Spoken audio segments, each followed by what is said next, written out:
My Secret, My Sister by Leanne Hill. Mount Ku-ring-gai, 2080. Narrated by Chloe Schwank. She doesn't mean anything to me. Carrie, my daughter, was finally privy to a secret I could no longer hide. I had a sister 10 years my senior, a sister who had not figured in my life until now. I was 15 when my father, in his regular, well-watered state, told my siblings and me that we had a sister. A few schooners had given him the confidence he needed to divulge this news because he couldn't be sure how we would receive it. My older brother Shane, in his usual ambivalence, shrugged his shoulders and said, "That was no big deal. It's not like you murdered someone." Kim, at 12, thought it fun to have another sister, albeit somewhat older, more like an aunt for her. Perhaps she was thinking that she could confide in her because our mum was not someone she could talk to about those things, particularly about the changes in her body. Mum was often not present in our lives and preferred to socialize with her friends at the club rather than attend school concerts or help in the tuck shop. She carried a simmering hostility toward the small town in which we were raised. She thought that she was destined for better things. Unlike the nonchalance of Shane and the excitement of Kim, I was in turmoil. Why keep this sister a secret? Or why even bother to tell us and just let sleeping dogs lie? I honestly did not know how to process the news, so I copied the cue from my mother and never mentioned it again. The news was not a bombshell for Mum. Dad said that Mum had stipulated that once married, he was to relinquish all contact with his daughter. I was shocked at the callousness of Mum and pitied Dad. It was beginning to make sense why Dad regularly visited the pub on his way home from work. He needed something to numb the pain of not seeing his daughter. I wondered whether he found the sacrifice worth it. After all, Mum was not exactly the maternal type, and hardly someone with whom Dad could share his feelings. Back then, men didn't. They just got on with it. And being British, that's what he did. Until that fateful day in 1975 when my world changed. Observing me, you wouldn't know that I had this unspoken need to know about her. I couldn't mention her to anyone. It was tacitly understood that my sister remain anonymous. At that stage, while we knew of her, we did not know her name, so we might as well forget she existed. That suited my mother just nicely. She could pretend my sister didn't exist, just as she pretended to her friends that my dad didn't have a drinking problem. Over the years, I let her take a back seat in my thoughts and convinced myself that she didn't matter. I had no name to go by.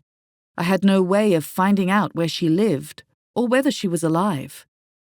However, subconsciously, I would scan faces in the street where I lived. Was she living in the same town? Was she living in another town? Was she even in Australia? Eventually, I forgot all about her, until an email in 2010 from a cousin in England changed my life for good. I'll never forget those words which sprang from the message. "Your sister would like to meet you." What? How? What did my cousin know that I didn't? My thoughts raced as I attempted to process what I had just read. My sister wants to meet me. Finally, I had a name. Heather. But did I want to meet her? How would I feel if we did meet? I had convinced myself that this anonymous sister was remote and incorporeal. She had no substance, as I had removed her, I thought successfully, from mattering to me. Heather was determined to meet me, according to Greg, my cousin, whose detailed family tree enabled Heather to find me. This was a complication I didn't need. I was going through a divorce and didn't have the headspace or energy to pursue this. But I needed to talk to someone about her. Carrie, my daughter, had an uncanny ability to empathize with people who were hurting, I experienced this through my painful separation from Jeff. While she hadn't sided with either of us, she was supportive in her own special way. Yes, she was the perfect person to tell about my secret, my sister. The conversation that Saturday morning is still very clear. I began by reminding her how I often said that I wished I had an older sister to confide in. Carrie nodded, no doubt wondering where this was leading. I continued, explaining the email from Greg and the news that my sister, Heather, had been looking for me. Carrie asked in her direct way, "So, do you want to meet her?" Did I? My immediate response was that she didn't matter. She doesn't mean anything to me. She didn't then and she doesn't now. Carrie wasn't easily convinced. She could tell that my response came from denying her existence for decades. With gentle questions, Carrie was able to help me see that my sister did matter. With trepidation and trembling fingers, I composed my reply to Greg. "Give me Heather's details and I'll phone her." Carrie stood nearby, silently cheering me on, knowing how important this was to me. On the steps of Town Hall, in a city of millions, I spied my sister's face for the first time.